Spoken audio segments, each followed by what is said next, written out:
أعوذ بالله من الشيطان الرجيم. بسم الله الرحمن الرحيم. الحمد لله رب العالمين، وبه نستعين على أمور الدنيا والدين. الصلاة والسلام على أشرف الأنبياء والمرسلين، نبينا رسولنا محمد وعلى آله وأصحابه وأتباعه إلى يوم الدين.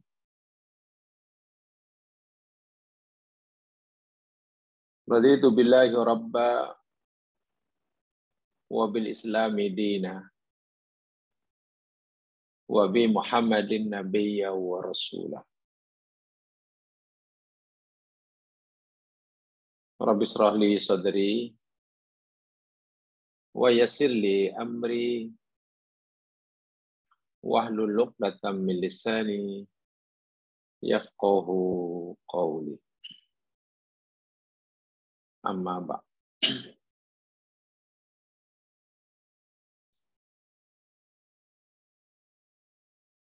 Segala puji bagi Allah, Tuhan semesta alam, satu-satunya Tuhan yang berhak disembah,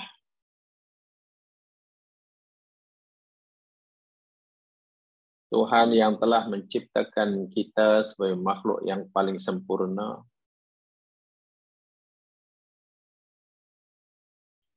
Tuhan yang telah menciptakan dunia dan isinya, serta akhirat dan isinya, untuk kita golongan manusia. Tuhan yang telah mengutuskan nabinya dan menurunkan kitab sucinya untuk membimbing kita ke jalan yang diridhoinya, mencapai matlamat dan tujuan kita diciptakan olehnya.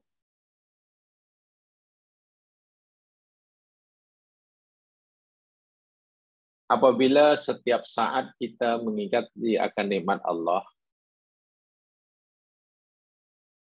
maka setiap saat itu pula lah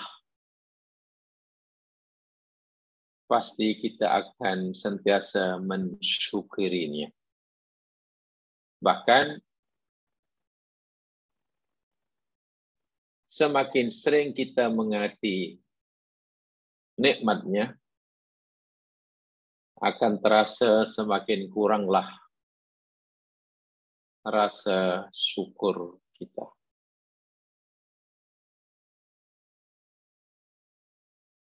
Sedangkan setiap nikmat yang Allah berikan pada kita, pasti ada pertanggungjawabannya.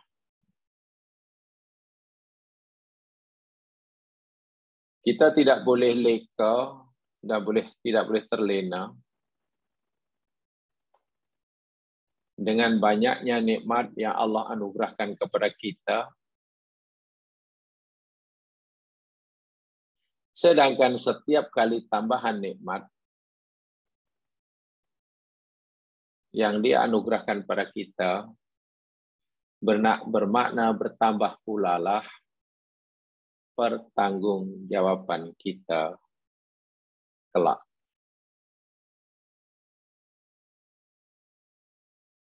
Ada pertambahan 10 nikmat, maknanya ada 10 lagi tambahan pertanggungjawaban. Ada 10 lagi tambahan pertanyaan. Ini bermakna kita kena menambahkan lagi, mempersiapkan lagi 10 jawaban. Begitulah hidup ini. Tsumma latus'alunna yauma idzin 'anin na'im. Quran kata. Kemudian sungguh pasti kelak nanti kamu akan disoal diminta pertanggungjawaban anin naim atas tiap-tiap nikmat. Beruntunglah mereka yang setiap kali merasakan nikmat Allah bertambah,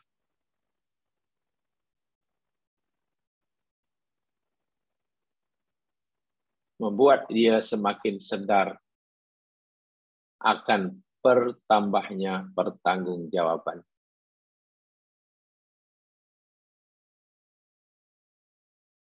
Tidak salah memang kita merasa gembira dengan tambahan nikmat.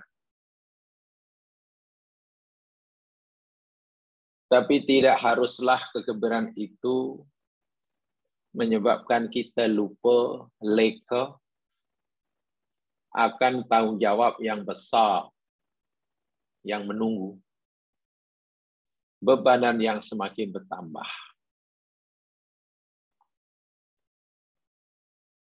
Salah satu cara yang diberi tahukan oleh Allah melalui Nabi-Nya untuk kita mengurangi bebanan terhadap bertambahnya nikmat. Untuk kita meringankan pertanggungjawaban, sungguh pun nikmat ini bertambah-tambah, yakni dengan cara mensyukurinya.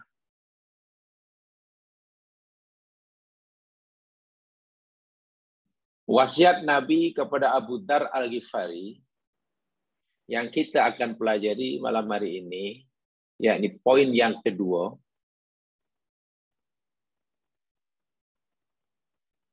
Wasiat kedua ini salah satu cara yang diajarkan oleh Nabi untuk memudahkan kita mensyukuri setiap nikmat. Sekecil apapun nikmat Allah. Walaupun pada hakikatnya tidak ada nikmat Allah yang kecil, semuanya besar belaka.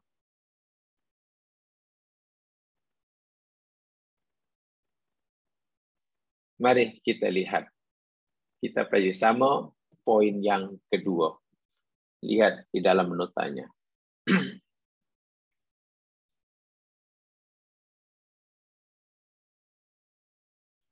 Wa amaroni an anzura ila man huwa duni. Wala anzura ila man huwa fauqi.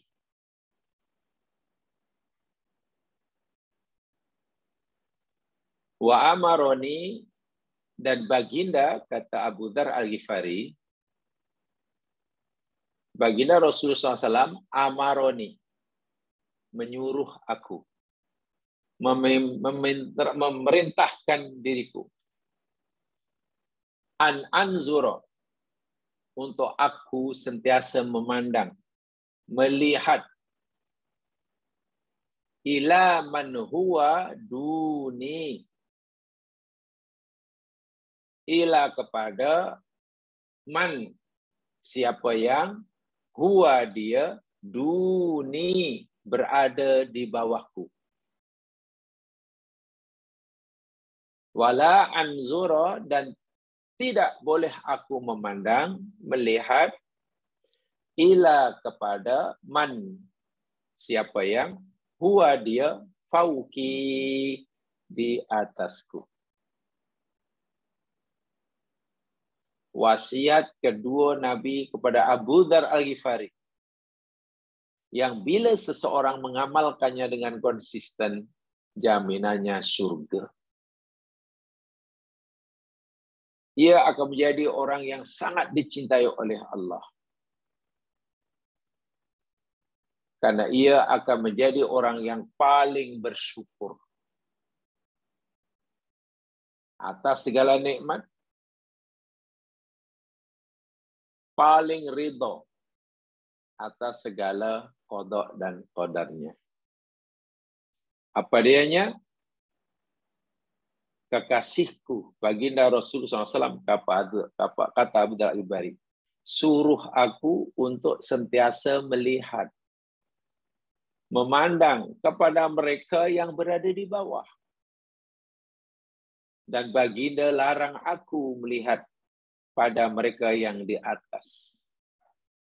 Ini dalam hal nikmat dunia. Sederhana bukan nasihat Nabi?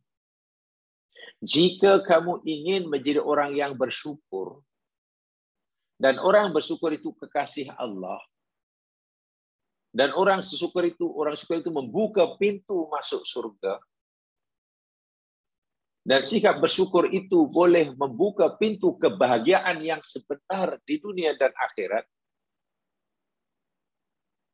Nabi kata, Abu Dzar, sentiasalah kamu melihat kepada orang yang di bawahmu. Jangan lihat pada mereka yang di atas. Dalam hal nikmat dunia.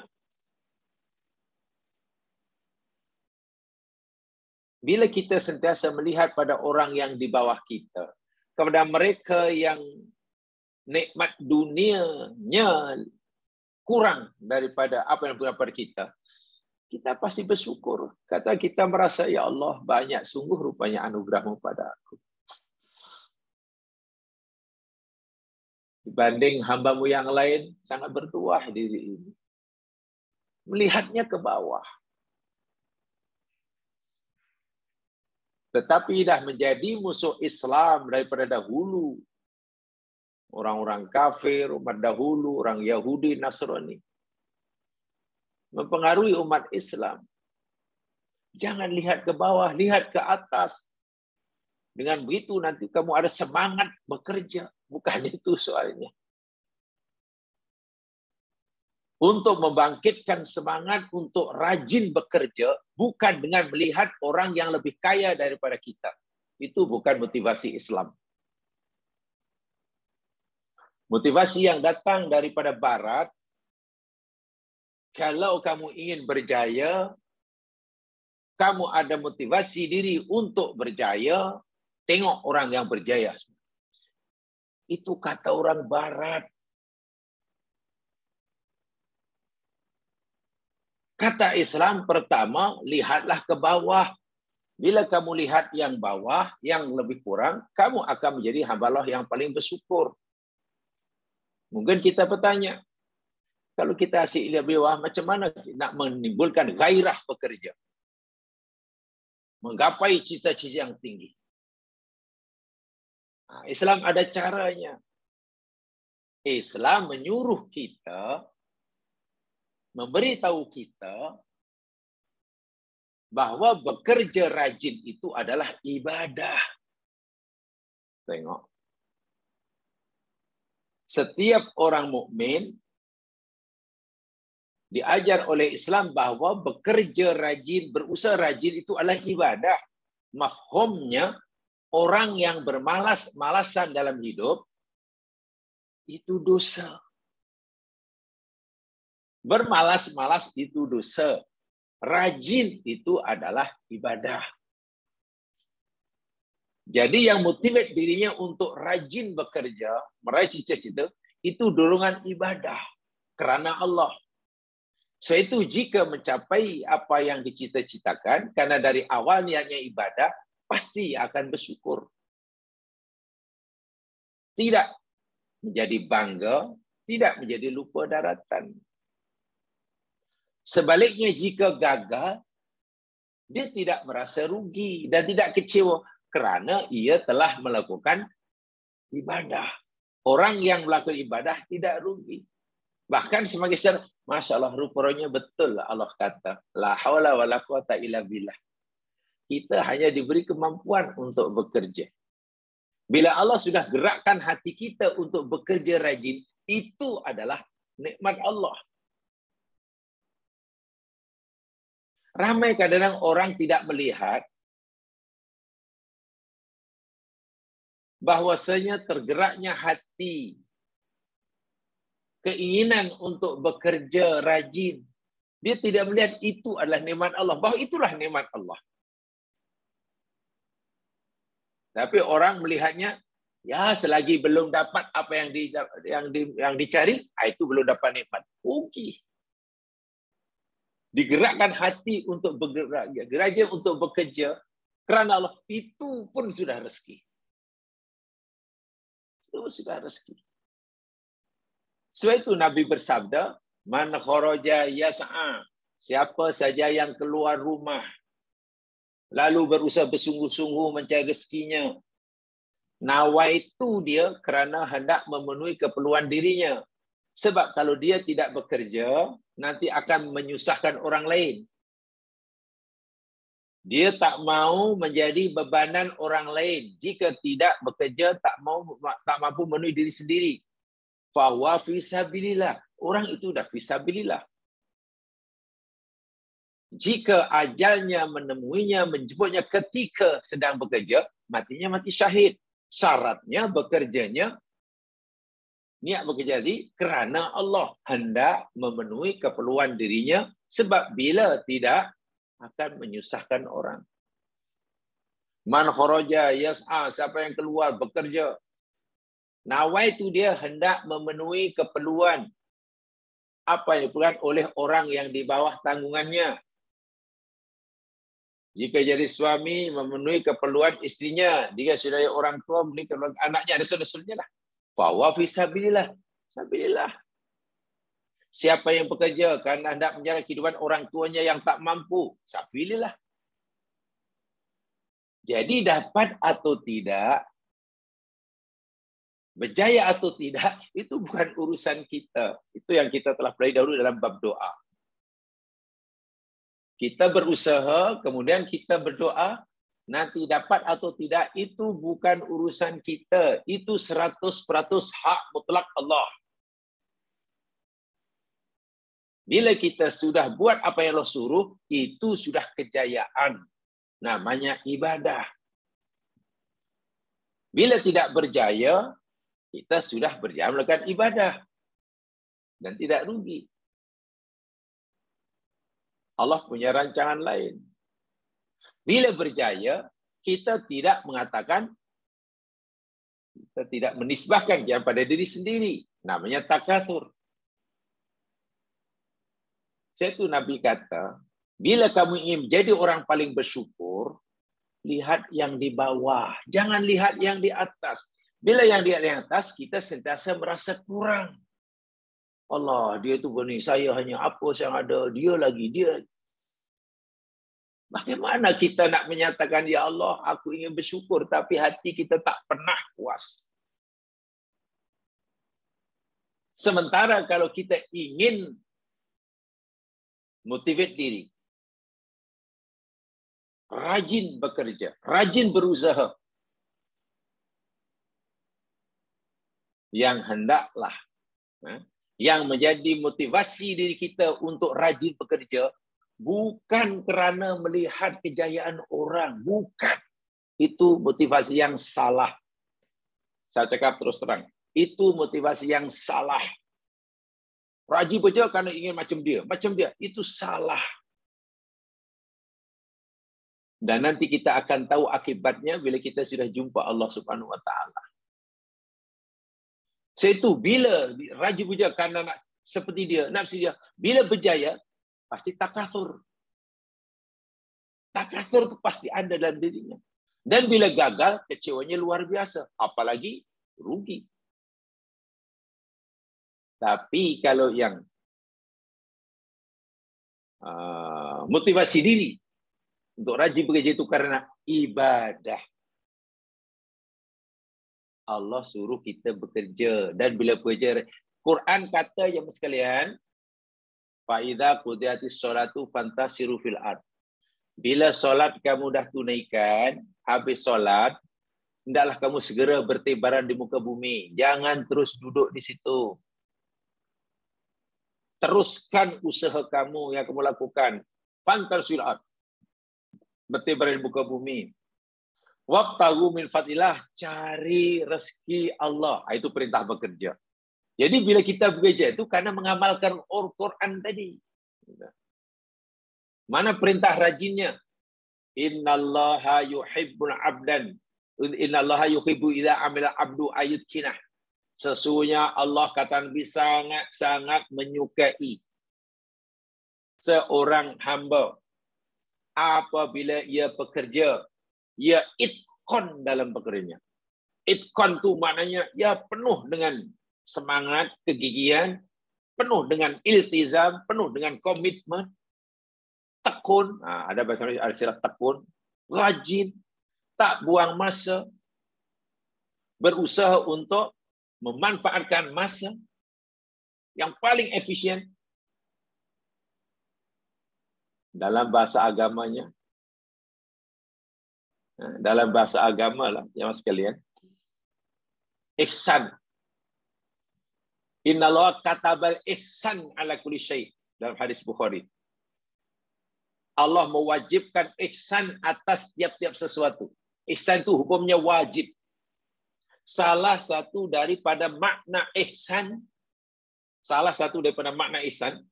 bila dikatakan bekerja, yakni menggunakan tenaga ataupun modal ataupun masa yang paling minimum tetapi mendatangkan pulangan yang paling maksimum. Itu ihsan. Dan itu perintah agama. Kerja dengan modal yang paling minimum, tenaga yang paling kurang, masa yang tapi hasilnya maksimum. Saya lebih setuju kalau diartikan profesionalisme itu ini maksudnya. Kerja profesional kalau ikut Islam itu seperti ini. Orang lain buat kerja ini makan masa 1 minggu. Siap. Hasilnya bagus. B buat kerja yang sama hanya perlu masa 3 hari. Hasilnya pun tak kalah dengan A. B itu namanya muhsin. Allah lebih suka orang yang B itu. Ya. Jadi tak banyak tenaga terbuang, tak banyak masa. Dan itu perintah agama. Itu bukan hanya tuntutan ekonomi. Jika bekerja hanya kerana tuntutan ekonomi, jamaah sekalian, pertama, mungkin bila telah mencapai cita-cita akan kurang. Sudahlah, kalau begitu slow sikitlah. Karena rupanya apa yang saya kendaki sudah capai. Slow. Tapi kalau bekerja itu niatnya ibadah, ibadah tak ada pencin. Ibadah tak ada pencin kan. Pencen itu kan hanya dalam istilah bekerja. Coba cari dalam agama. Bab ibadah. Ada. Apabila Anda sudah umur 80 tahun, Anda boleh pencen ibadah. Ada? Tak ada. Tak ada. Masalahnya kerana bekerja ini, macam rezeki ini, sering kali tidak dianggap sebagai ibadah, sehingga orang perlu pencen. Saya beri satu contoh. Hadis sahih, baginda pernah bersabda begini, tolong jamaah, saya yakin jamaah lebih tahu tentang seluk-beluk ekonomi. Agak-agak yang jamaah boleh fahami daripada hadis ini apa nih, kalau untuk motivasi pekerja lah. Hadis Nabi punya begini ya, in qamatis sa'atu, apabila kiamat sudah dekat nak berlaku kiamat. Dah sampai dah. Pengisytiharan kiamat katalah sudah diberitahukan. Katakanlah minggu lepas ada peristiwa daripada langit, wahai seluruh penduduk bumi. Dengan ini diisytiharkan, adalah ini diisytiharkan bahawa kiamat akan berlaku pada 1 bulan Jun tahun 2022. Katakanlah. 1 bulan lagi, katakanlah. Nabi kata apa? Jika sudah hampir nak berlaku kiamat, dan pasti akan berlaku dalam sedikit masa. Wafiyah di ahadikum fasilah. Sedangkan di tangan seseorang kamu masih ada benih. Benih tamar ke, biji tamar ke, kelapa sawit ke, apalah. In istata'a yaghrisaha falyaghrisha. Apabila ia mampu untuk menanamnya, maka tanam elok-elok. Jangan buang. Dah diumumkan bulan depan kiamat. Hari ini kita masih punya benih. Biji tamar ke apa kelapa sawit. Nabi kata, jangan biarkan, kamu tanam elok-elok. Selagi kamu masih ada peluang untuk menanam, tanam elok-elok. Jemaah sekalian, kalau hadis inilah kita lihat, kita fahami dari aspek ekonomi, hadis ini pasti akan digelakkan oleh para pakar ekonomi. Profesor ekonomi pasti akan gelak, apalagi kalau ekonomi barat, ekonomi kapitalis.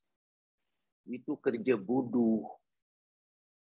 Bulan depan kiamat, hari ini awak baru nak tanam durian, sia-sia, memenat ya. Kan memenat kan? Durian awak, kelapa sawit awak belum tumbuh, dah hancur. Demikian juga mungkin kalau kita tanyalah kepada syekh-syekh mungkin, wahai tuan syekh, wahai tuan imam, katakanlah hujung tahun ni kiamat, dah kita diberitahu apa yang patut kita buat hari ini ya. Kalau itu kamu segera kena pencet, letak jawatan, jangan kerja lagi. Jangan asyik jadi kerja. Sia-sia. Awak duduklah dalam di atas sajadah, wirid panjang-panjang sebab akhir tahun kiamat. Mungkin. Tengok. Tapi hadis itu hadis sahih. Nabi tak kata bila kiamat sudah hampir, tinggalkan semua kerja kamu, tumpukan wirid. Tak ada. Tak ada. Yang ada, bila kiamat sudah hampir dan pasti akan berlaku sedikit masa lagi, sedangkan di tanganmu ada benih, ya benih tumbuh-tumbuhan lah. Bila kamu masih peluang untuk menanam, tanam. Dari segi ekonomi, rugi. Kerana belum pun kita mendapatkan pulangan, belum berbuah, sudah hancur. Kan sia-sia seakan-akan. Apa makna hadis ini, Mas? Satu di antara maknanya, itulah hendaklah yang motivate kita dalam bekerja itu. Bekerja itu ibadah. Jangan dilihat karena kita menanam hari ini, minggu depan kiamat, hancur, kita tak apa-apa. Bukan. Jika nawaitunya yakni ibadah, karena kita disuruh oleh Allah mengamalkan perintah Allah, itu pasti ada pahalanya. Dan balasan tidak semestinya di sini. Jangan dianggap sia-sia kita menanam tumbuh-tumbuhan hari ini. 2 bulan lagi hancur, jangan dianggap sia-sia. Kita akan merasa sia-sia jika niat kita atas desakan faktor ekonomi. Tapi kalau yang motivate diri kita untuk rajin tanam tadi kerana melaksanakan perintah Nabi, melaksanakan surat agama, pasti kita tersenyum. Alhamdulillah. Walaupun dah saya gagal mendapatkan menuai hasilnya di sini, tapi Allah dah janjikan. Karena kerja itu ibadah. Bila bekerja ibadah, pasti orang rajin. Kerana rugi bila melepaskan peluang sia-sia. Nah, itu cara dia. Jadi pertama, lihat yang bawah. Supaya kamu jadi orang paling bersyukur. Lihatlah kerja itu ibadah. Supaya kamu menjadi orang yang paling rajin. Orang paling rajin. Orang lain bekerja 1 bulan baru siap. Kita karena profesional, kita muhsin setengah bulan dah siap. Bagus. Dalam Islam, ihsan itu hukumnya wajib. Nak solat pun ihsan kena wajib. Ada orang nak solat, tak ada ihsan langsung. Langsung tidak profesional. Takbirnya pun 5 kali. Itu dia ihsan. Solat sebenarnya takbiratul ihram sekali aja lah. Allahu Akbar jadi ini. Allahu Akbar. Allah, itu tak ihsan. Banyak masa terbuang, tenaga terbuang. Faham ya? Melihat yang bawah. Pasti bila kita melihat yang bawah dari hal dunia, kita merasakan nikmat yang Allah berikan pada kita ini sangat banyak. Bahkan masih banyak yang belum kita syukuri. Alhamdulillah. Saya ada rumah umpamanya, walaupun masih menyewa, Orang lain rumah sewa pun tak mampu. Alhamdulillah. Alhamdulillah saya ada rumah sendiri. Walaupun kecil. Yang lain belum punya, masih menyewa. Macam itu. Sentiasa. Alhamdulillah saya untung. Walaupun tak banyak. Orang lain niaga rugi. Alhamdulillah saya rugi, tapi macam mana rugi boleh? Alhamdulillah. Ya, sebab ruginya tidak banyak. Orang lain lagi banyak. Bila sentiasa melihat ke bawah, hidup ini menjadi sangat tenang dan ini hadis yang selepasnya itu penjelasannya. An Abi Hurairah radhiyallahu anhu anin Nabi sallallahu alaihi wasallam qala. Daripada Abu Hurairah radhiyallahu an, daripada Rasulullah sallallahu alaihi wasallam, baginda bersabda, unzuru, pandang, lihat oleh kamu, ila man huwa asfala minkum, kepada orang yang lebih bawah daripada kamu. Dalam hal dunia ya. Ini dalam hal nikmat dunia. Lihat ke bawah. Wala tanzuru ila man huwa fawqakum. Dan janganlah kamu memandang, melihat pada yang atas daripada kamu. Apa rahsia dia? Nabi suruh melihat yang bawah dari hal nikmat dunia. Fahuwa ajdaru alla tazdaru ni'matallahi alaikum. Hadis disepakati oleh Bukhari Muslim, muttafaqun alaih. Kerana bila kamu sentiasa memandang kepada yang bawah, lebih susah daripada kita, tidak memandang kepada yang atas, lebih senang, lebih kaya daripada kita, bahwa ajdaru alla tazdaru nikmatallahi alaikum. Yang sedemikian itu lebih mudah, lebih membantu kamu untuk tidak meremehkan nikmat Allah kepada kamu. Seseorang yang semasa hidupnya dalam hal nikmat dunia melihat kepada yang bawah, yang lebih susah, itu akan memudahkan kita, membantu kita untuk tidak mudah meremehkan nikmat Allah. Melihat, memandang nikmat Allah itu terlalu besar. Subhanallah, rupanya banyaklah nikmat yang Allah berikan padaku. Ya Allah, terima kasih ya Allah. Orang yang melihat nikmat yang Allah berikan padanya sangat banyak, saat itu pasti akan merasakan syukurnya sedikit. Dan itu baik. Itu baik. Bagaimana cara agar kita ini sentiasa melihat nikmat yang Allah berikan pada kita ini banyak. Lihat pada orang yang di bawah kita. Ya Allah, rupanya macam-macam saya ada. Orang lain tak ada. Terasa banyak. Dan bila kita merasa nikmat yang Allah berikan kita ini sangat banyak, kita akan merasa syukur kita terlalu sedikit. Orang yang merasa syukurnya sedikit, pasti merasa berdosa, merasa salah, merasa cuai. Sementara masa untuk jumpa Allah makin suntuk. Tengok. Hidupnya pasti menjadi berkualiti. Tidak mau buang-buang masa. Ya Allah, kewajiban syukur masih terlalu besar, sementara syukur sedikit lagi. Lainlah kalau orang suka melihat yang atas. Bab dunia tengok yang atas. Apa kesannya? Dari segi psikologi Nabi kata, orang selalu melihat ke atas pasti akan mudah meremehkan nikmat Allah.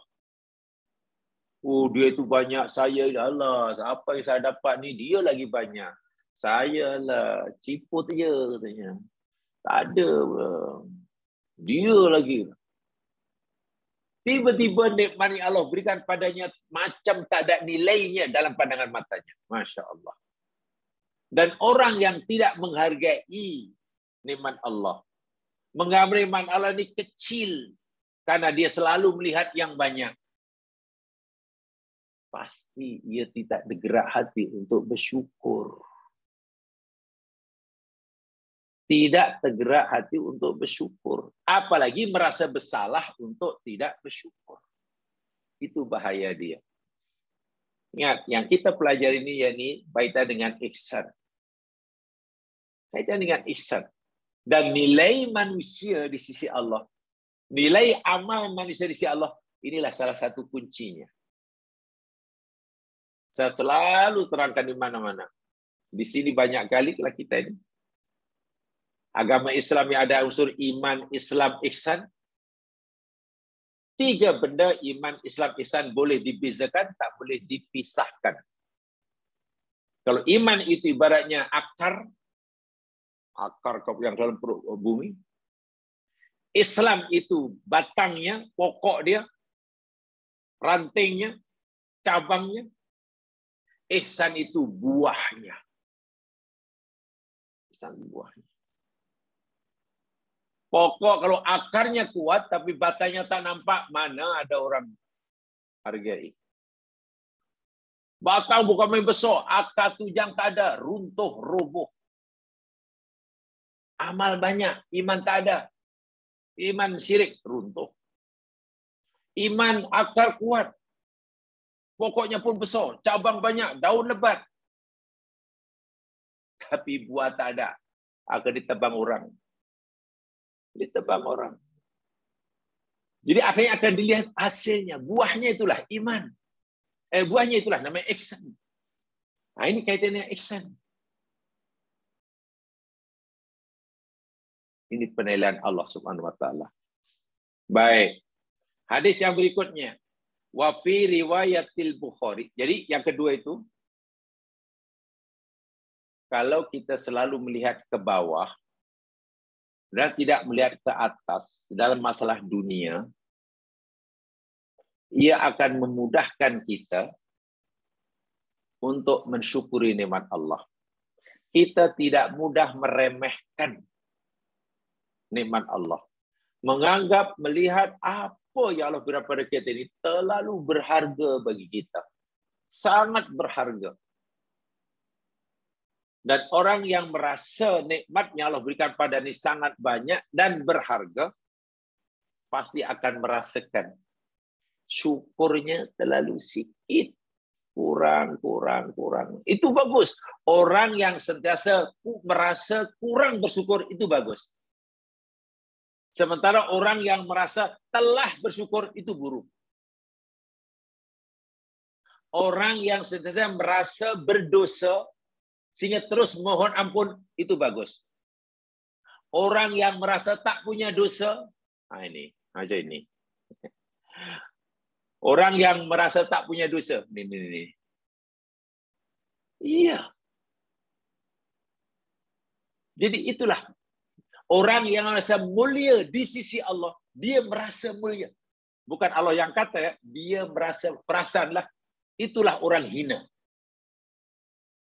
Sementara orang yang sentiasa merasa hina di hadapan kemuliaan Allah, merasa kotor di hadapan Allah yang Maha Suci, merasa bodoh di hadapan Allah yang Maha pandai, merasa banyak salah di hadapan Allah yang Maha sempurna, itu orang bagus. Merasa lemah, dhaif di hadapan Allah yang Maha perkasa, itu bagus.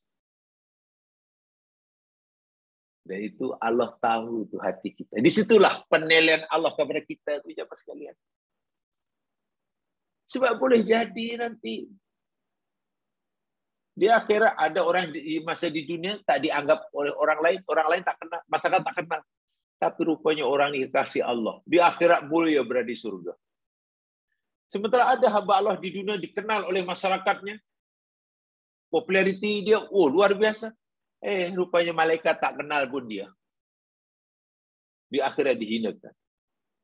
Wa'iyadzubillah. Baik. Riwayat hadis berikutnya. Wa fi riwayatil Bukhari. Dan di dalam riwayat Al-Bukhari,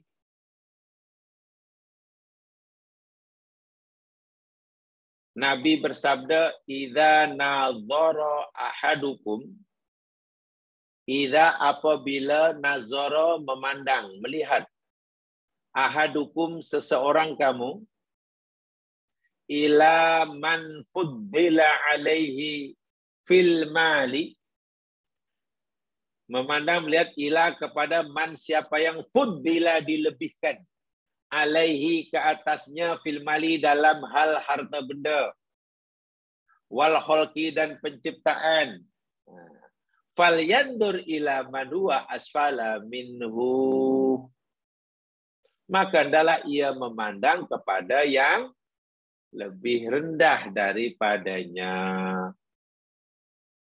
Katalah kita melihat rumah kita, ada rumah, kendaraan kita, ada kendaraan, melihat anak ada ini. Jika di sana ada kekurangan, ada yang ada benda yang kita belum dapat, yang kita lihat selama ini, cepat-cepat lihat pada orang lain yang tak punya apa yang kita miliki. Lihat pada orang lain yang Allah tak bagi apa yang Allah berikan pada kita. Tengok Rasulullah SAW. Rasulullah yang memberi nasihat-nasihat ini adalah panglima perang. Di medan perang, Nabi ini singa istilahnya. Sangat digeruni oleh lawan. Ya. Baginda seorang panglima perang. Baginda seorang politikus ulung.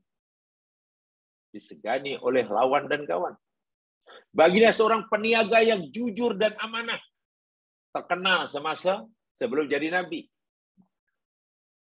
Yakni menguruskan harta benda perniagaan Khadijah Al-Kubra. Baginda seorang ayah yang sangat bertanggung jawab pada anak-anaknya. Seorang suami yang luar biasa tanggung jawab pada istrinya. Baginda seorang imam yang boleh diikuti. Bagaimana seorang yang begitu digeruni di medan perang, tapi nasihatnya kepada sahabat yang dikasihinya, Abu Dzar, kamu tak payahlah tengok orang yang tinggi-tinggi. Kamu jangan tengok Abdurrahman bin Auf. Tengoklah yang lebih rendah pada kamu ya. Sebab dengan begitu nanti kamu akan jadi orang yang bersyukur. Bila kamu tengok kepada yang atas, nanti timbul dengki. Mungkinlah saya ulangi. Mungkin kalau kita yang jadi Abu Dzar, ini mungkin aja lah kita andaikan. Kalau kita yang jadi Abu Dzar, mungkin kita akan tanya, ya Rasulullah, kalau kami tak boleh tengok Abdurrahman bin Auf yang kaya raya, macam mana nak timbulkan semangat rajin bekerja? Mungkin gitu kan? Pertanyaan orang sana pasti begitu. Bila kita ingin berjaya, mesti tengok orang yang berjaya lah. Nabi kata bukan begitu cara membangkitkan semangat kerja. Cara membangkitkan semangat kerja, tadi saya katakan, yakinlah bahwa bekerja, mencari rezeki yang halal itu ibadah. Mencari rezeki yang halal itu jihad. Berjaya atau tidak, kamu tetap untung karena kamu dapat pahala. Allah telah gerakkan hati kamu untuk bekerja, itu pun sudah rezeki, walaupun kamu belum mendapatkan apa yang kamu minta. Digerakkan hati kamu, dimudahkan anggota kamu untuk majlis rezeki Allah, itu adalah rezeki yang wajib kamu syukuri. Itu adalah ibadah, karena malas itu dosa. Bila kamu rajin bekerja, mana kamu sudah terelak daripada dosa. Bukan sekadar berapa pahala, tapi mengelak daripada dosa. Itulah motivasi kerja. Jadi motivasi kerja bukan suruh melihat orang yang di atas. Itu ala barat jemaah sekalian. Ya. Itu memang fahaman materialisme memang begitu. Ya. Memang begitu. Sehingga itulah. Bila berjaya, sombong, lupa badan. Bila gagal, ya lompat daripada tingkap. Kan begitu kan. Bila gagal, lingkup, lompat daripada tingkap. Dia kata dunia sudah tidak selesa untuk didiami. Dah tak nak tengok matahari terbit. Setiap kali matahari terbit, menyindir katanya. Eloklah lompat tingkap. Wa'iyadzubillah, ta'udzubillah. Akhirnya apa? Karena keinginannya luar biasa untuk mendapatkan apa yang dia nak, sehingga melakukan dengan cara apa sekalipun. Ya lihatlah sekarang. Untuk mencapai cita-cita, apa yang mereka tak boleh buat. Untuk merebut jawatan, apa yang mereka tak sanggup lakukan. Ini punci, ini akhirnya rugi. Jadi hidup bukan menambahkan bekalan, tapi bebanan. Wa'iyadzubillah. Memang sudah agak jauh. Kalau kita bersikap terbuka, jujur, ikhlas, menilai gaya hidup orang sekarang, termasuk orang Islam, saya sudah jauh daripada agama. Iya, akan terasa. Syaratnya ya, dia punya cerminan dia agama ya. Tanda aras dia agama. Kayu pengukurnya agama. Kacamata agama. Nanti kita akan jauh rupanya ya. Kehidupan kita ini sudah jauh keluar daripada kata agama. Dan itu bagus sekali merenung seperti itu. Baik, saya bacakan penjelasannya ya. Ini semua saya tulis Arab lah ya. Sudah Arab lah, tak ada baris lah. Tak ada baris, Arab lah. Jadi saya kena baca bagi baris lah. Bukan syair Arab ya. Bukan syair Arab. Fahadihil ahadis al-arba'ah. Hadis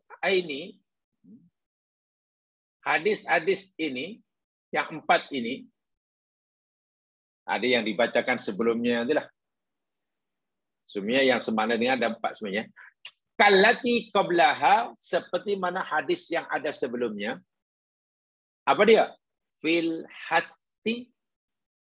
Hadis itu merupakan suruhan, arahan, perintah. Hattun itu mana perintah. Alar-rubati fil akhirah. Masya Allah. Suruhan perintah agar kita lebih mencintai, lebih mengharapkan kehidupan akhirat. Hadis itu bukan menyuruh kita untuk membenci dunia. Bukan. Hadis tadi menyuruh kita untuk lebih mencintai akhirat. Bukan tidak boleh suka dunia. Bila orang suka dunia dan itu diharuskan, maka akhirat dah lebih disukai. Jika dunia itu dipentingkan, kehidupan akhirat dah lebih diutamakan. Itu maksudnya. Itu maksudnya. So itu suruh lihat ke bawah. Sebab dengan melihat ke bawah, nanti orang akan menjadi syukur. Bila jadi syukur, maknanya ia mengutamakan akhirat. Kalau melihat ke atas, akan jadi kecewa. Wa adamur rukuni ila dunya. Adamur rukun mana tidak bersandar. Bersandar, bergayut, berpaut ila dunya, kepada dunia. Bagaimana kita hendak menyandarkan kehidupan, kebahagiaan hidup kita dunia akhirat. Jika tempat bersandar kita, tempat bergantung kita dunia, yang sifatnya seperti kita. Kita berubah-ubah, kita akan rusak. Dunia tempat kita bergayut, pegangan pun berubah dan rusak. Kita yang rusak akan rusak, lalu menggantungkan harapan kepada benda yang juga akan rusak, sia-sialah. Jika kita yang rusak ingin mendapatkan kebahagiaan yang tak rusak, bergantunglah kepada yang sifatnya kekal. Itu maksudnya. Wal istighali biha. Hadis-hadis tadi yakni menyuruh kita supaya kita menyibukkan diri. Istighal. Istighal itu maknanya menyibukkan diri. Biha, dengan akhirat. Jangan menyibukkan diri dengan dunia, tapi sibukkanlah diri dengan akhirat. Wa ala ya'khudha minha illa hajatahu. Wa alla ya'khudha, dan supaya ia tidak mengambil minha daripada dunia illa hajatahu, kecuali apa yang dihajatkan, apa yang diperlukan. Subhanallah. Sesimpel itu rupa-rupanya formula kebahagiaan hidup dunia. Ambillah dunia sesuai dengan keperluan. Ini tidak mudah ya Mas Kan ya. Cari. Kalau cari dapat 10. Alhamdulillah. Sekali tengok 10, ya Allah ya Tuhanku, hamba-Mu ini sebetulnya perlukan 7. Tapi Engkau bagi 10 pula. Nah, tengok. Hamba-Mu hanya perlukan 7. Engkau pula bagi 10. Jadi nampaknya yang Kau berikan pada hamba-Mu sekarang ini, masa ini, lebih 3. Hamba-Mu hanya perlu 7. Kenapa Engkau bagi 3? Allah akan jawab, ya aku bagi 3 itu memang lebih daripada keperluan-Mu. Aku suruh kamu ambil sekadar yang kamu perlukan. Bukan yang kamu inginkan, yang kamu perlukan. Dan sekarang kamu tahu, yang kamu perlukan hanya ada 7.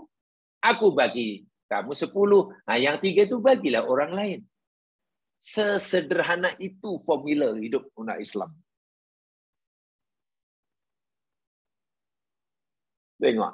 Yang 3 itu bagi orang. Allahu Akbar. Masalahnya yang susah itu begini jemaah sekalian. Keperluan itu kadang-kadang bersifat subjektif. Apalagi bila keperluan itu didasari dengan keinginan hawa nafsu. Jadi pasti orang senantiasa merasa tak cukup keperluannya. Dia tak sedar, dia itu sedunia sedang bekerja, ingin memenuhi keperluan hidupnya, atau keinginan dan kemauan hidupnya. Itu lain. Orang yang hidup, bila ia bekerja, berusaha untuk memenuhi keperluan hidupnya, tidak ada orang yang tak cukup. Tapi bila hidup, ingin memenuhi keinginan dan kemauannya,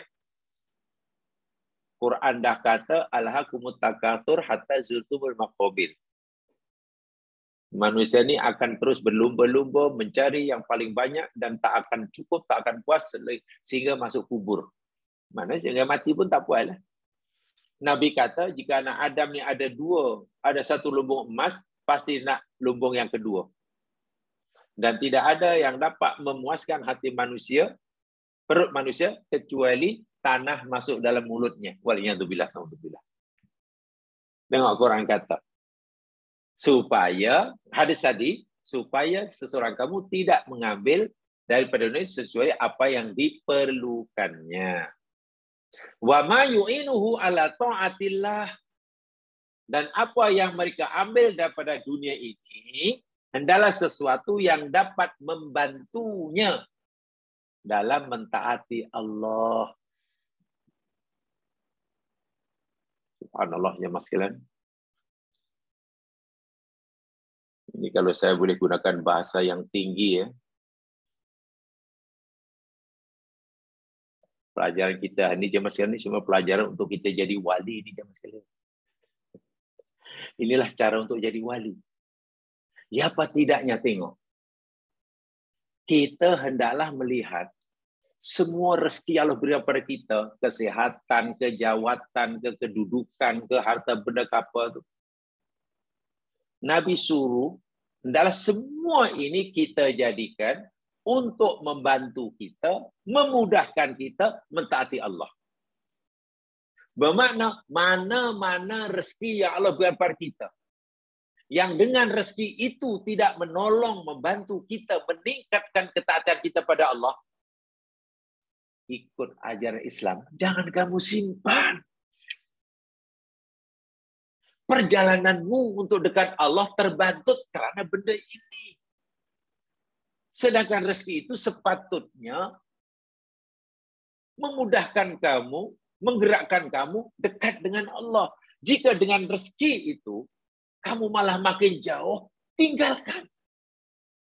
Bagi pada orang lain. Itu kan ajaran wali di Mesir. Itu untuk jadi wali itu begitu. Iya. Itu banyak ya. Ada dari dalam Al-Quran ya. Ada orang mencari rezeki. Dan caranya itu haram. Sehingga mati, dia tidak berusaha untuk mencari dengan cara yang halal. Setelah mati atau semasa matinya, malaikat tegur dia. Macam mana keadaan kamu ni? Macam mana kamu teruk sangat ni? Mati dalam keadaan macam ni, terus menerus melakukan yang haram. Kata orang ini, ya ni, kami orang-orang yang lemah. Nahnu mustad'afun, kami orang yang lemah, tak berdaya. Kalau dalam bahasa sekarang lah bahasa belinya, kami tak ada kemahiran. Kelulusan kami bukan setinggi mana. Kami dapat kerja ini pun dahulu, ya Allah, yang interview ada 15 orang. Yang diterima hanya 2. Sebab orang seperti kami ni, ya tak ada kemahiran, tak banyaklah peluang pekerjaan. Hanya ini saja yang dapat. Dan kami terimalah. Kami terima. Walaupun mungkin jadi cashier ke, jadi apa ke di kedai Arab banyak. Melayu di kedai Arab pun. Tapi ni tak boleh ni, dek. Awak kena cari kerja. Manalah ada kerja lain. Nak dapat kerja macam yang haknya cari yang haram pun susah. Apa yang halal kata. Orang macam ini yang bila mati, masih yang betul nanti malaikat tanya dia. Kenapa kamu duduk sangat? Dia kata, kami ni lemah, kami tak ada kemahiran. Malaikat tanya, awalam takun ardullahi wasi'ah. Kamu tahu tak, bumi Allah ni luas. Peluang untuk Allah bagi kamu rezeki ni macam-macam cara dia. Apa kamu fikir Allah hanya mampu memberi kamu rezeki dengan cara yang haram saja? Dan kamu tak yakin bahawa Allah boleh bagi rezeki pada hambanya dengan cara yang halal? Kenapa kamu tidak berhijrah? Dimaki-maki oleh malaikat. Masa matinya. Belum lagi di alam kubur. Ini kenapa? Karena yang bagi mereka yang penting aku dapat. Sehingga cara tidak penting. Ini contoh tidak lagi mengutamakan akhirat. Sehingga karyanya bukan membantunya, menolongnya dekat dengan Allah, tapi malah menjauhkannya. Kalau ikut Al-Quran, ikut hadis, ikut amalan Nabi. Kalau untuk kita, kalau kita yang jadi wali, tinggalkan karier itu. Yalah, kalau aku tinggal karier ini rugi banyak. Memanglah rugi harta benda. Tapi dengan sebab mendapatkan itu, kita jauh daripada Allah. Apa saja perbuatan, apa saja pekerjaan, apa saja karier, apa saja kedudukan, apa sajalah nikmat dunia ini yang ianya dapat menghalang kita daripada mentaati Allah, yang ianya membantutkan kita mendekat kepada Allah. Ikut Quran, tinggalkan. Itu kata Islam. Tapi Mat Saleh apa kata Yahudi lain? Bodoh. Hidup hanya sekali. Bukan senang. Ini masalahnya. Dia tak fikir hidup memang sekali. Tapi sekali inilah penentu nanti surga kekal atau neraka kekal. Subhanallah. Jadi untuk jadi wali itu sebenarnya tidak perlu bertapa di puncak gunung Kinabalu yang Muslim. Tak perlu. Untuk jadi waliullah tak perlu bertapa dalam gua. Cukup mengamalkan hadis ini akan jadi wali. Wali maksudnya kekasih Allah ya. Bukan wali maknanya yang boleh berjalan di atas air itu bukan. Wali di maksudnya kekasih Allah. Jangan, oh, bagi wali mana, oh, boleh minum api, banyak makan api. Bukan. Boleh terbang. Itu bukan. Bukan. Ya? Kama fa'ala salafus soleh. Sebagaimana yang telah dilakukan oleh ulama salafus soleh. Ulama salafus soleh, yakni generasi, 3 generasi pertama. 3 generasi pertama. Kalau dalam bahasa sejarah, 3 abad pertama. Mulai pada zaman Nabi hingga 3 abad selepasnya. 100 tahun, 100 tahun, 100 tahun. Itu dipanggil salafus soleh. Dari segi masa. 3 generasi pertama. Sahabat Nabi, tabi'in, tabi'in. Kita bukan salafus soleh, kita kholaf namanya. La ba'sa ayat tajjar. Tengok. Ini ulasan muhadis tentang hadis tadi ya. La ba'sa. La ba'sa itu mana tak apa. Orang utara panggil tak apa. Tak apa. Tak apa. Tak apa itu tak apa. Kalau tokpa itu nama orang. Beza sikit aja. Tak apa dengan tokpa lain pula rupanya. La ba'sa. Ya, la ba'sa lah. It's okay lah. Ayat tajid. Nak berniaga sila. Ittajara yatajid itu mana berniaga. Sila. Tak masalah. Wala ba'sa ayat tasibah. Dan tak apa, nak bekerja, nak usaha apa, nak berkarya apa, nak berkarya apa, sila. Sila. Wala ba'sa ayat mal. Dan tak apalah nak bekerja apa pun. Sila. Dan Allah tidak menentukan kerja apa yang mesti dipilih. Sesuai dengan bakat masing-masing. Yang Allah pesan satu, apapun yang Anda lakukan, kerja apapun yang Anda tekuni, bidang apa yang Anda pilih, ima daripada bidang yang paling rendah sekali, ya paling okeylah, itu kemampuannya. Okey, minta maaf mungkin ya, bersihkanlah jalan ke, angkut sampah ke.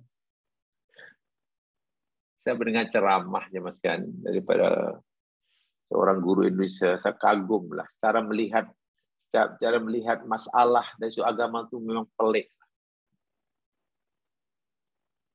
Dia boleh berani mencadangkan, tapi ulasannya sangat ilmiah, sangat logik. Bagi saya katanya, pekerja-pekerja yang makan gaji ni ya, yang paling layak untuk dapat gaji yang besar katanya. Yang besar ni bukan menteri-menteri itu katanya. Bukan menteri. Bukan. Ya itu tak perlu tinggi-tinggilah. Saya cadangan saya tuju yang gaji paling begini ni. Pak cik, bapak-bapak yang kerja kutip sampah, yang minta maaf sedut tong najis tu katanya. Itu layak dapat gaji tinggi. Sebab tak semua orang mau tu. Tak semua orang mau. Dan bila mereka mogok, pingsan. Jangankan Pak Tani, menteri pun pingsan. Kalau mereka mogok. Mari persatuan, pegawai pengutip sampah dan bill tong najis, mogok selama 1 bulan. Menangis tu menteri-menteri. Tapi kadang orang melihat. Wah, jasa besar. Menteri ke? Okey, menteri kata menteri apa? Menteri pertanian. Lalu apa? Oh, makanan, minuman, beras cukup banyak. Yang dapat pujian menteri. Wah, sehebat manapun peraturan, ada menteri. Kalau Pak Tani tak mau menanam, apa yang boleh buat? Dia cara melihatnya itu pelik. Cara melihatnya. Dan fikir-fikir memang betul lah. Kalau menteri letak jawatan, mogok je mas kena. Banyak yang orang nak. Ramai yang nak. Wakil rakyat letak jawatan. Ramai yang nak. Maka rakyat meninggal itu pun, malamnya itu yang takziah itu sudah mulai berbisik-bisik. You mau jadi calon ke? Di tempat takziah tu. Tapi coba kalau pekerja-pekerja yang kita anggap minta maaf, sekali minta maaf ya, bukan ada yang merendahkan, yang dianggap kotor ini. mogok lapar. Adakah yang berduyun-duyun ingin? Ada. Apalagi cuci lungkang. Walhal tanpa jasa mereka. Jadi kita ni kadang kita memandang kadang tak adil lah. Tak adil. Sebenarnya kita melihat dari segi manfaat yang diterima oleh ramai orang. Kadang saya, ya Allah, tersentuh juga lah. Cara dalam memandangnya memang pelik. Katalah pukul 3 je mas kan. Pukul 3, pukul 4. Katalah Ramadan lah. Kita nak pergi masjid, nak qiyamul lail. Jalan kaki lah kata. Ada ya naik kenderaan atau jalan kaki lah dekat jalan. Dalam berjalan kaki adalah pukul 3 pagi, sejuk. Bukan sejuk. Kita nak qiyamul lail tu. Untuk mencari Lailatul Qadar ke apa, wallahu alam. Besar pahala dia. Tiba tengoklah mungkin kawan-kawan kita, saudara kita yang sedang basah kuyup membetulkan pipe yang pecah. Pukul 3 pagi kerja. Pukul pipe yang pecah. Yalah kalau kita melihat mereka itu kerja hanya karena nak cari wang untuk memberi makanan. Ya. Hina sangat pandangan kita pada mereka dan hina sungguh mereka jika itu cita-cita, jika hanya itu cita-cita dia. Coba kalau cita-cita mereka itu kata khairun nas anfa'uhum linnas. Nabi kata manusia yang paling baik adalah manusia yang paling banyak memberi manfaat pada orang lain. Pipe pecah tu kalau tak dibetulkan, orang yang nak pergi surau nak qiyamul lail tak boleh berwuduk. Wuduk tak boleh. Minta maaf mungkin yang ada besar tak boleh mandi junub. Jadi kalau niat orang tadi, Masya Allah, ini kalau pipe ni aku tak betulkan ni, sekarang ni orang nak qiyamul lail ni, orang nak sahur ni, tak ada air, kasihan ni, so nak puasa. Jangan-janganlah kawan yang betulkan pipe pecah tadi, walaupun itu tugasan dia, dapat gaji bulanan tak tahu berapa. Jangan-jangan pahala yang Allah berikan pada mereka, jika kita ikhlas, lebih banyak daripada kita yang nak pergi masjid qiyamul lail. Qiyamul lail manfaatnya untuk kita seorang.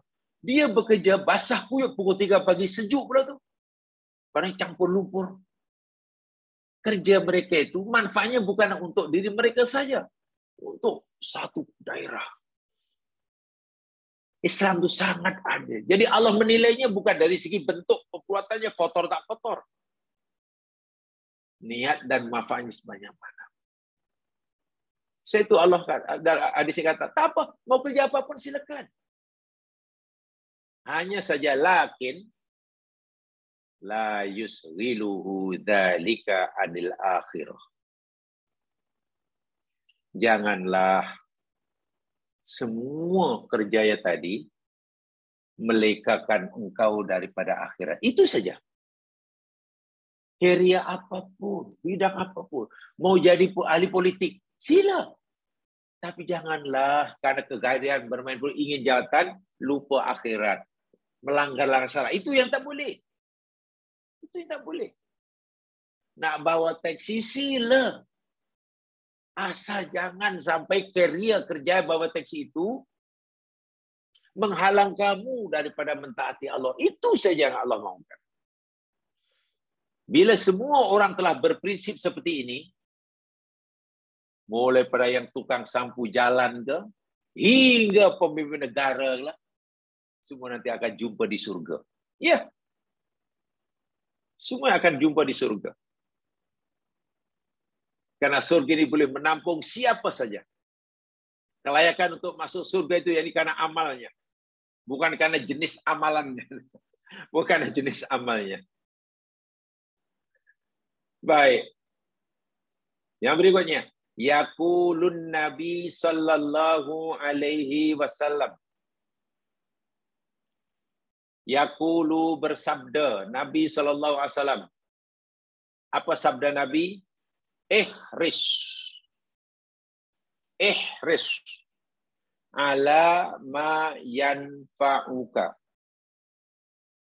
Ihris itu sebenarnya makna asal jamaah sekalian, tamaklah engkau. Suruh tamak. Nabi suruh kita bersifat tamak. Mana adalah kamu punya keinginan yang kuat. Jangan ingin sikit-sikit. Ingin yang betul-betul nak sangat. Tapi nak sangat kepada apa? Nak sangat tamak pada ma yanfa'uka. Nak sangat tamak kepada apa sahaja yang yanfa'uka. Perkara-perkara yang memberi kita manfaat. Benda-benda yang akan memberikan manfaat kepada kita, adalah kita tamak, jangan tunggu lama-lama, buat saja. Sebanyak-banyak, makin banyak, makin baik. Benda ini baik tak baik? Baik. Manfaat tidak? Manfaat. Buat. Jangan merasa telah cukup banyak melakukan benda-benda yang manfaat. Sentiasalah adalah kita sentiasa merasa kurang melakukan perkara-perkara yang bermanfaat. Manfaat pada diri kita, apalagi pada orang lain. Itu satu. Yang kedua, wasta'in billah. Agar kita tidak jemu. Kita tidak penat. Kita tidak bosan dalam beramal kerana Allah. Wasta'in billah. Dan mintalah pertolongan dengan Allah. Mohon agar Allah bagi kita kekuatan. Karena tanpa kekuatan daripada Allah, kita tak mampu bergerak. Mohon petunjuk daripada Allah. Sebab tanpa petunjuk pada Allah, amalan kita sia-sia. Kalau inginkan balasan pun, mohonlah balasan daripada Allah. Karena balasan Allah bersifat kekal. Kalau balasan pujian manusia hanya sementara. Begitu. Mohon perlindungan pada Allah. Tempat kita memohon, harapan kita, tujuan akhir kita adalah Allah. Pesanan Nabi yang ketiga. Wala ta'jazanna. Dan jangan sekali-kali kamu merasa lemah. Tengok ini.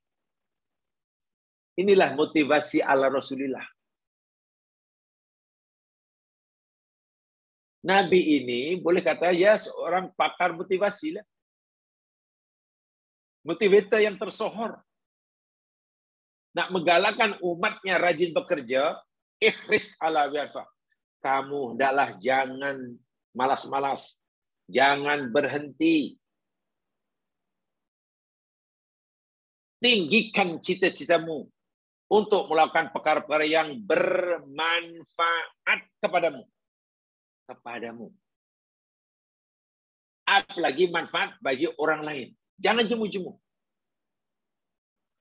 Ini motivasi bekerja.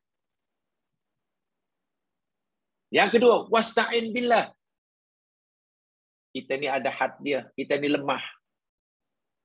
Kita ni mudah jemu, mudah bosan. Supaya kita ni tetap kuat, ada kekuatan, dan tak mudah jemu, tak mudah bosan, minta pertolongan pada Allah. Sentiasa bismillahirrahmanirrahim. La haula wala quwata illa billah. Dan pesan Nabi yang ketiga, wala ta'jazanna. Jangan sekali-kali merasa lemah. Tengok. Makna orang lemah bekerja, malas bekerja, give up, boring ke apa, ke fed up apa lagi. Itu dosa, itu menyalahi perintah Nabi. Jadi rajin bekerja, itu niatnya ibadah. Bukan karena mengejar seperti mana yang orang lain dapat. Masya Allah. Itulah ibadah. Wala ta'jazanna. Pendek aja. Jangan sekali-kali merasa lemah. Sebab kalau kamu merasa lemah, nanti kamu akan putus asa. Kamu akan give up. Kamu akan menyerah. Sedangkan kamu masih punya kekuatan yang kamu belum gunakan. Habis kalau nanti terus usaha-usaha tapi tak dapatkan, sia-sia. Tidak ada sia-sia dalam beribadah. Orang yang berjaya dalam beramal di dunia, jemaah sekalian, bukan dihitungan oleh nanti dapat atau tidak apa yang diharapkan. Bukan. Oh, orang yang pekebun yang berjaya, yakni bila tanamannya nanti dia sempat menuai hasilnya, berjaya. Tak. tergerak hati untuk menanam dengan rajin karena menurut Allah, itu pun sudah kejayaan. Kalaulah dianggap berjaya itu bila sempat menikmati hasil tanamannya, bagaimana kalau dia mati sebelum menuai hasilnya? Sia-sialah. Allahu Akbar. Bagaimana kalau tanamannya sudah tiba masa untuk dituai, tiba-tiba musnah? Ada banjir ke apa? Ya, orang pasti akan sia-sia. Walha orang mukmin, awak tidak sia-sia. Awak sudah dapat ganjaran yang besar di sisi Allah. Kan niat awak sudah karena Allah. Yaqulullahu jalla, Allah Subhanahu wa taala yang Maha Tinggi berfirman fi kitabil azim, di dalam kitabnya Al-Qur'an. Ini dalilnya. Tadi saya bacakan di awal tadi. Walladzi ja'ala lakumul arda dhalulan famshu fi manakibiha wa kulu min rizqih wa ilaihin nusyur. Surah Al-Mulk ayat 15. Tadi sudah saya katakan bagaimana kita nak motivasi diri kita, bagaimana kita nak bagi motivasi kepada orang lain untuk rajin bekerja. Tolong satu di antara ayatnya jadikan surah Al-Mulk ayat 15 ini sebagai bahan motivasi itu. Rajinlah bekerja, jangan malas-malas, datang awal, istiqomah, ada komitmen lah, ada integriti lah. Mesti ada target yang perlu kita capai lah bekerja ini. Jangan curi ayam. Jangan curi ayam. Curi ayam ni sama ada hakikat ke atau majazi, dosa kan? Curi ayam secara hakiki, dosa. Curi ayam secara kiasan pun dosa juga. Curi ayam. Apa itu motivasinya? Motivasinya, dialah Allah yang telah menjadikan lakum bagi kamu al-ardo bumi. Bumi ini Allah jadikan lakum bagi kamu zalulan. Allahu Akbar. Zalulan maknanya hina. Tapi maksudnya mudah. Ayat ini sebenarnya ayat kauniyah, ayat saintifik jemaah sekalian. Apa maksud bumi Allah jadikan mudah bagi kita? Kalau kita belajar dari ilmu yang lebih besar lagi tentang astronomi, astrofizik, atau mungkin tentang kosmologi, baru tahu daripada sekian triliun benda langit, daripada sekian triliun galaksi, daripada sekian triliun planet, daripada triliun bintang, bumi sebenarnya sangat kecil saiznya di alam semesta ini. Sangat kecil, bukan hanya abu. Tapi tahukah kita, dari jumlah yang bertriliun-triliun benda langit ini, hanya planet bumi sahajalah yang Allah ciptakan dan Allah kehendaki layak dihuni oleh makhluk hidup, khasnya manusia. Ruang langit ini sangat luas, tak terkira di mana tepinya. Sangat luas. Jumlah benda langit ini bertriliun. Galaksinya pun bertriliun. Tapi yang layak, yang sesuai, yang selesa untuk kita si makhluk hidup, Allah ciptakan hanya satu saja, bumi. Maknanya manusia sepandai manapun, serajin manapun bekerja, jika ia tidak hidup di planet bumi, mati. Mati. Itu makna bumi ini dalulun.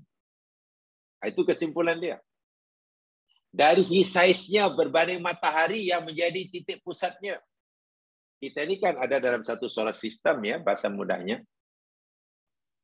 Kita ada berada satu solar system, tata surya. Titik pusatnya matahari. Dipanggil sistem heliosentrik.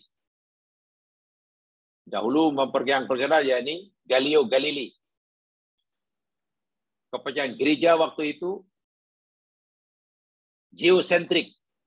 Bumi yang jadi pusat. Semua benda langit mengelilingi bumi.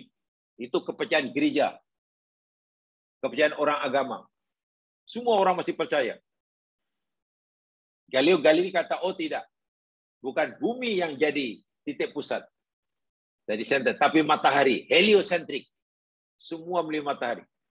Karena Galileo Galilei pendapatnya berlawanan dengan pendapat penguasa agama, mati dibunuh. Quran dah beritahu. Matahari menjadi titik pusat. Semua lihat matahari. Jarak bumi dengan matahari Allah tetapkan sekian. Tak boleh terlalu dekat, tak boleh terlalu jauh. Kalau terlalu dekat, bumi akan panas, kita mati.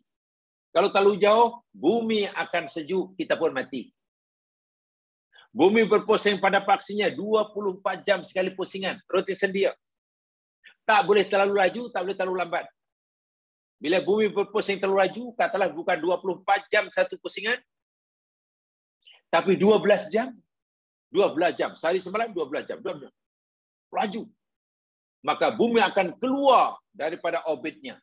Makin jauh daripada matahari. Makin jauh. Dan bila bumi makin jauh matahari, temperature akan turun. Sejuk, kita mati. Bila bumi katalah terlalu perlahan. Rotation sepatutnya satu pusingan 24 jam, tapi ini 48 jam baru sekali pusingan. Jadi panjang siangnya 24 jam, panjang malamnya 24 jam. Terlalu perlahan. Bila perlahan, bumi keluar daripada garis orbitnya, tapi makin dekat dengan matahari. Karena tak mampu dengan graviti matahari. Bila jaraknya makin dekat, temperature akan naik. Panas, kita pun mati. Jadi makna Galileo ini luar biasa. Pakar astronomi sudah memahami sangat baik. Dan ini kehendak Allah, bukan perintah. Artinya kita dihidupkan dan diciptakan oleh di bumi. Itu pun sudah nikmat yang tak terbayang. Tak terbayang. Bumi pula masalah airnya cukup. Persiapan jamaah sekalian, orang nak mengembara di angkasa lepas. Untuk dalam jangka masa sebulan, 2 bulan, setahun. Kosnya tinggi. Di sana pun tak bolehlah jalan relax, duduk, minum kopi selamba. Tak ada. Petang-petang, tak ada. Melayang-layang. Makanan pun bukan makan nasi lemak sedap-sedap. Mana ada. Kosnya tinggi. Bahan makanan kena cukup. Tak cukup, cepat-cepat balik. Tak balik, nanya nanti. Bumi ni ibarat pesawat angkasa lepas. Pesawat angkasa lepas yang tercanggih. Kan bumi ini melayang-layang di angkasa lepas. Tak tahu sudah berapa bilion batu ditempuh mulai pada ia tercipta hingga nanti. Bekalan makanan cukup untuk kita. Karena bumi boleh menjadi kilang makanan. Airnya cukup, oksigennya cukup, segalanya cukup. Nah, Allah beritahu kepada kita, wahai manusia, aku jadikan bumi ini tempat yang paling sesuai segala apa yang kamu perlukan, sudah aku sediakan. Sudah ada semua. Kamu tidak perlu menciptakan. Aku dah adakan di situ. Di situ ada kilang makanan, kilang air, kilang oksigen. Apa yang kamu perlukan? Malamnya cukup, siang cukup. Kita tanya, ya Allah, kenapa kamu jadikan bumi begitu sempurna sekali? Dia punya infrastrukturnya cukup sempurna. Sarana dan prasarana yang cukup sempurna. Kenapa engkau jadikan begitu sempurna, ya Allah? Ya, famshu fi manakibiha. Itulah tujuan Allah. Maka berjalanlah kamu di bumi. Masuki ceruk rantauannya. Terukai langit, hutannya, samudranya, dalam isi perutnya. Sila. Itu nikmat yang aku sediakan buat kamu.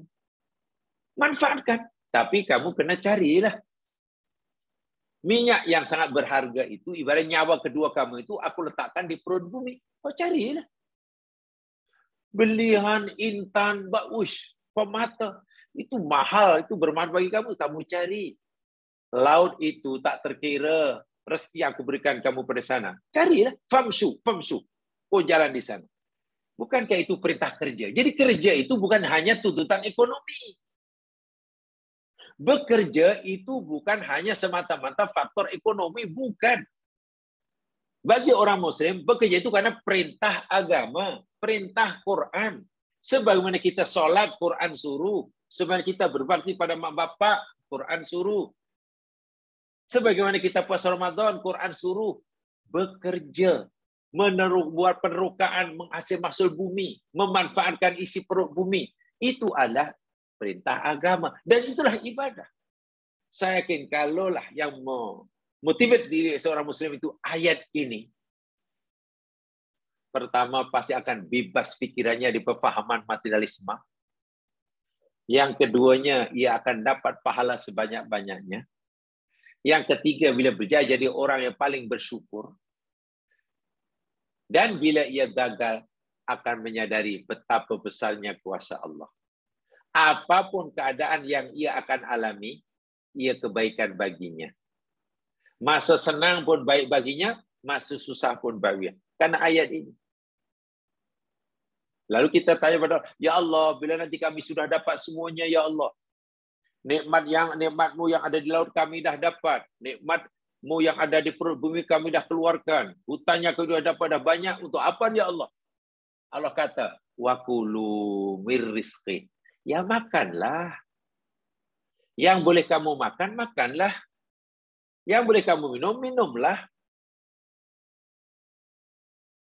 Boleh kamu pakai. Boleh kamu jadikan kendaraan. Boleh kamu beli itu. Allah izinkan. Allah tak larang kita menikmati nikmatnya, sila. Mau buat rumah, mau beli kereta, sila-sila.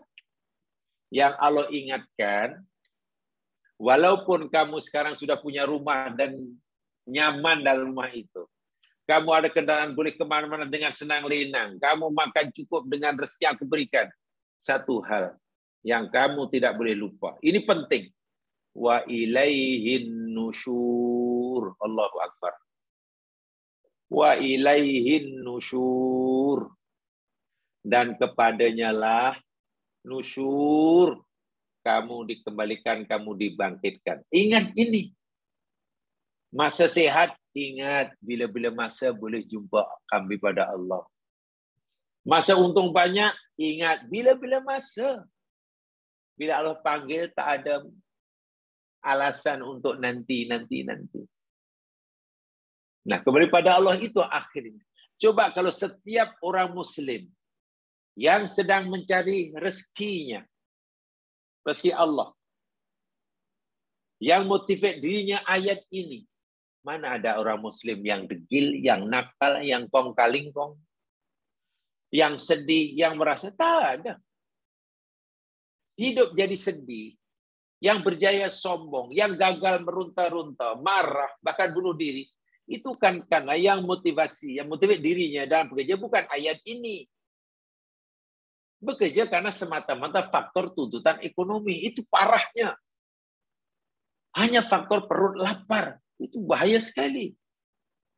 Itu bahaya sekali kalau semacam itu. Oh, tak perlu saya juga lah. Kenapa? Karena saya nak beli perabot rumah lah.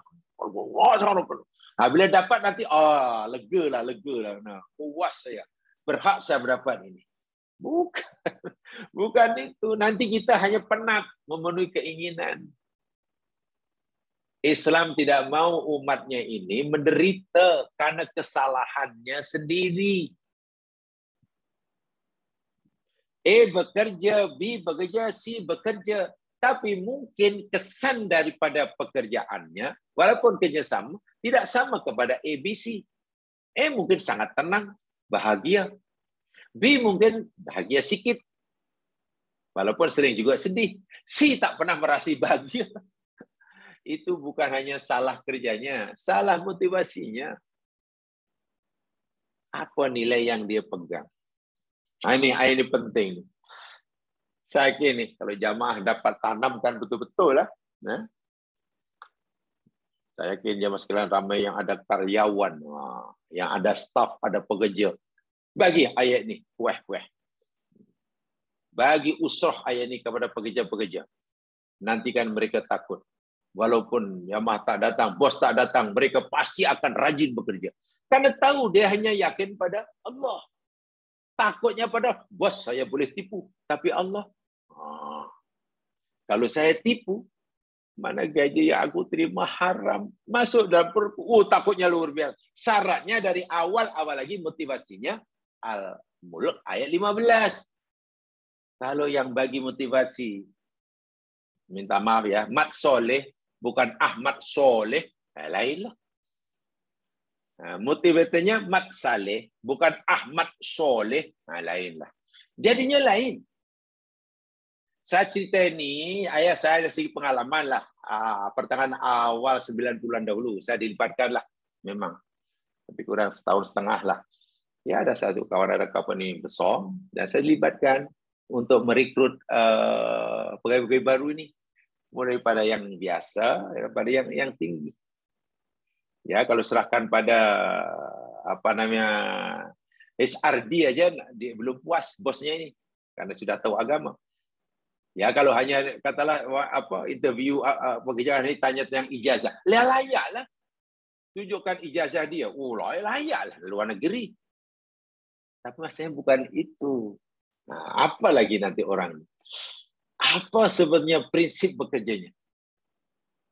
Dan itu banyak di Indonesia sudah mulai khasnya di Jakarta, ibu kota itu banyak company besar yang Muslim khasnya sudah mulai menerapkan pekerja ala Islamik ini, sehingga bila nak merekrut pekerja baru pasti libatkanlah sarjana Muslim yang hebat-hebat itu. Dan masya Allah, saat itu makin untung dan bosnya makin tidur lena.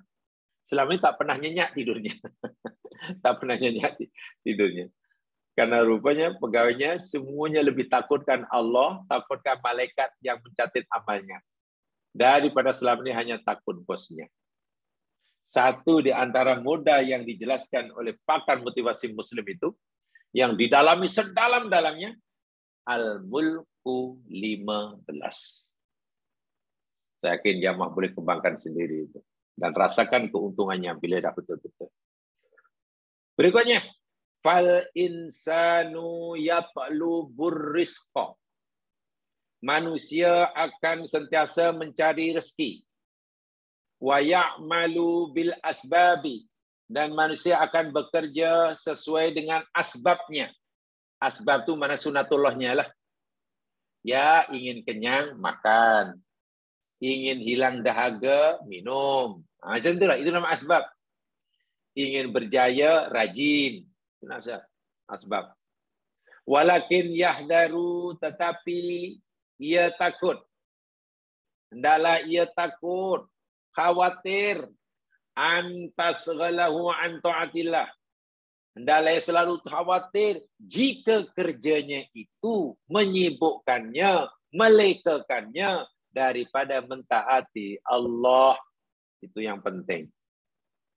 Kita disuruh mencari rezeki, kita suruh rajin, tapi kita hendaklah sentiasa khawatir. Jangan-jangan keinginan kita untuk berjaya ini malah membuat kita makin jauh daripada Allah. Itu yang patut kita khawatiri. Lebih takut daripada gagal mencapai cita-cita. Sebab kalau orang lebih takutkan gagal tidak kesampaian cita-citanya, ya nanti agama Allah tu dah jadi patai mana. Dan rugi serugi-ruginya. Sangat rugi. Kerugian itu akan terasa, kata ulama dahulu, bila sudah wal asri, itulah istilahnya. Bahasa awamnya, bila sudah wal asri, itu baru Allah Akbar. Menyesal sungguh. Sebab kalau baru wadduha, lama lagi. Kalau baru wadduha, kan masih lama. Masih wadduhri. Kalau sudah wal asri, kejap lagi wal maghribi. Maghrib itu terbenam lah. Itu memang Allah, penyesalan tak sudah itu. Wa amma aujaballahu alaihi, takut ya, akan melalai daripada kewajiban yang Allah wajibkan atasnya. Wajib itu. Kita ingin rajin, tapi saya khawatir jangan sampai nanti meninggalkan taat pada Allah.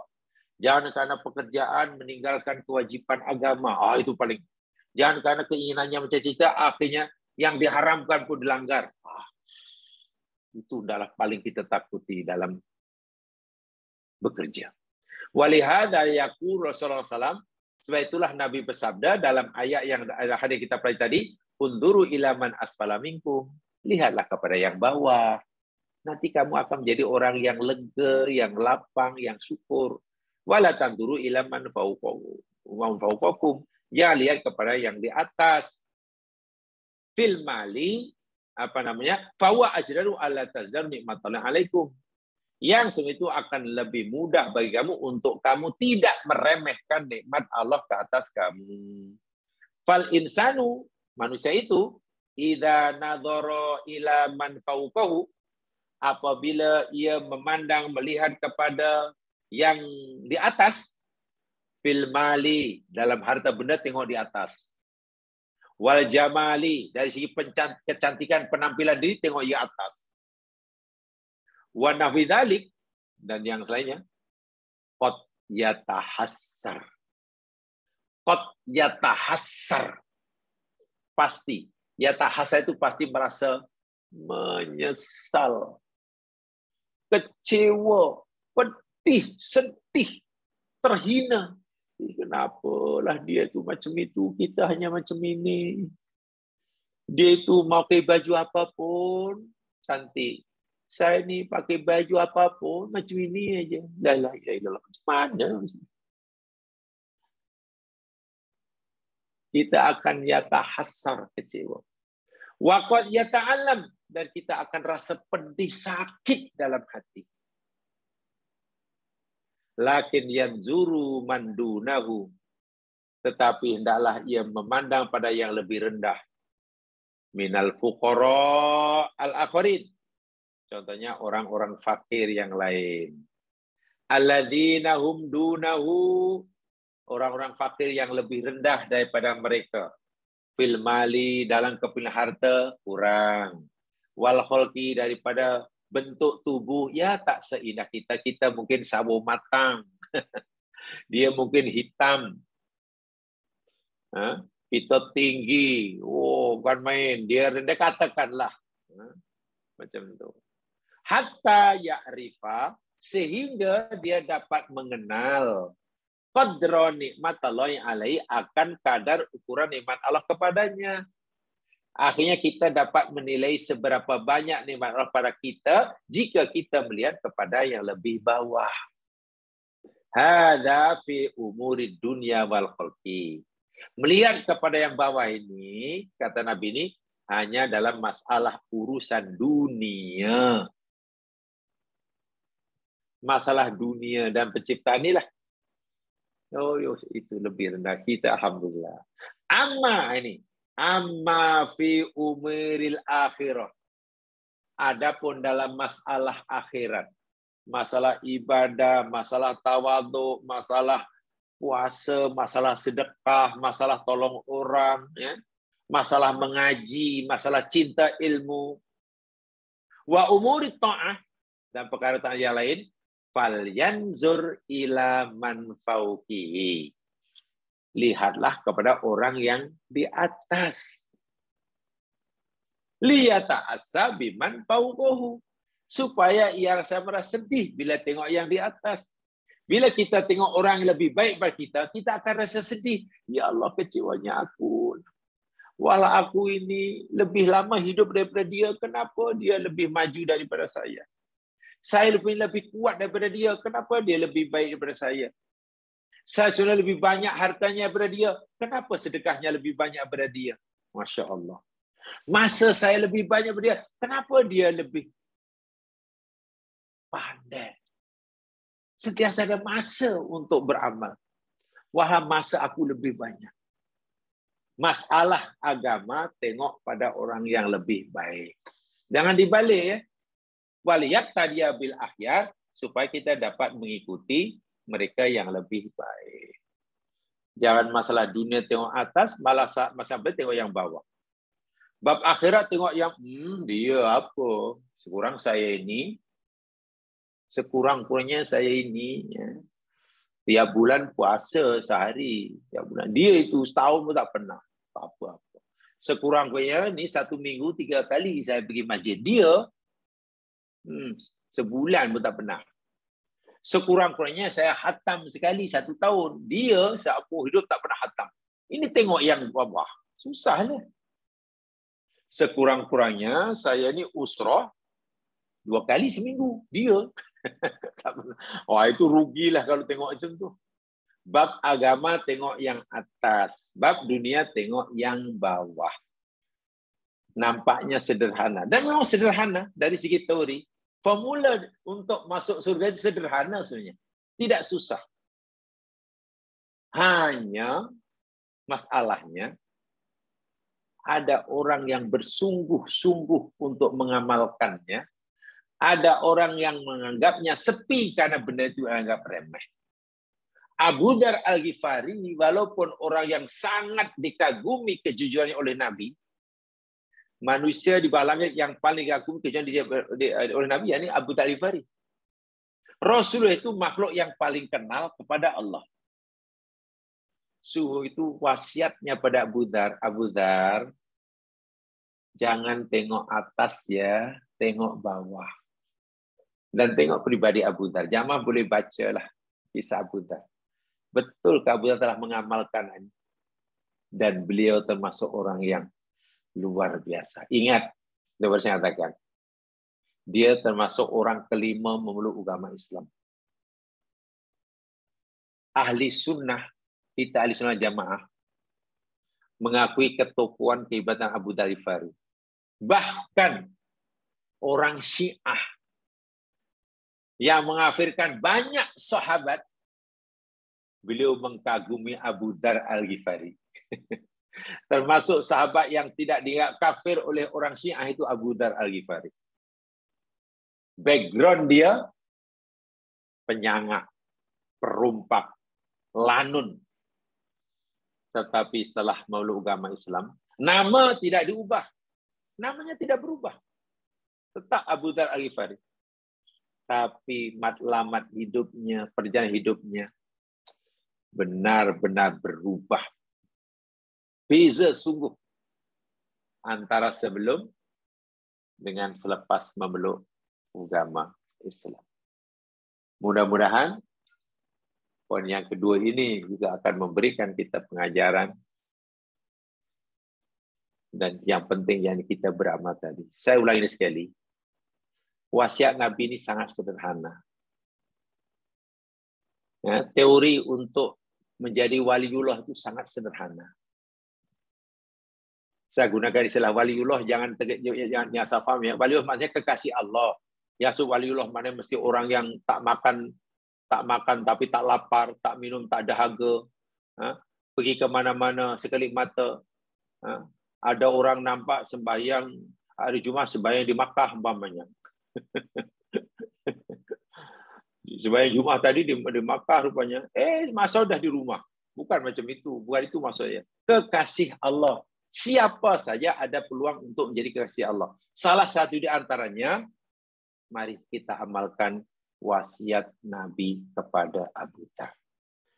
Sederhana wasiatnya, hanya masalahnya mungkin kita istiqomah atau tidak dalam mengamalkannya. Mudah-mudahan ia memberi manfaat bagi saya menyampaikan. Alhamdulillah kalau dapat dikongsi bersama. Yang benar pada Allah jua, silap kelemahan saya sendiri. Mari kita dengan bacaan tasbih kifarah dan surah wal asr. Subhanakallahumma wa bihamdika asyhadu an la ilaha illa anta astaghfiruka wa atubu ilaik. A'udzu billahi minasyaitonir rajim. Wal 'asr. Innal insana lafi khusr illa alladziina aamanu wa 'amilus shalihaat wa tawaasaw bil haqq wa tawaasaw bis sabr. Assalamualaikum warahmatullahi wabarakatuh. Waalaikumsalam warahmatullahi wabarakatuh. Assalamualaikum warahmatullahi wabarakatuh.